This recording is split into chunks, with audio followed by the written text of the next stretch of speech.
ملګرو د افغانستان یو لوی لوبغاړی شاپور زدران هغه وفات شوی دی.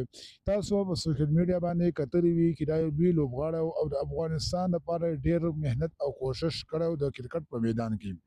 خو هغه داسې بیماري راغله وه، د هغې بیمارۍ هغوی ډېر علاج وکړو، خو د هغې بیمارۍ نه دوی ښه نه شو او هغه وفات شوی دی. د دې خبر په اورېدو سره ډېر خلک په هغه باندې غمجن دی. په افغانستان کې هم په پاکستان کې هم څومره پښتانه کې دي نو په هغه باندې د غم اظهار کوي او ډېر شاعرانو هم په هغې باندې مرثیې د غم ویلي دي.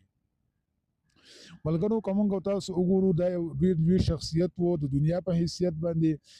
موږ امید کوو چې انشاءالله د به د دین په لار کې هم ډېر کار کړی وي.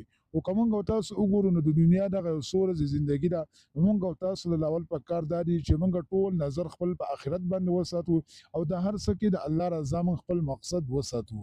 ځکه که موږ صرف دنیا ته توجه ورکړو نو د دنیا خو به څو ورځې زندګي هغه تېره شي، خو د آخرت زندګي هسې نه که زموږ نه خرابه نه شي.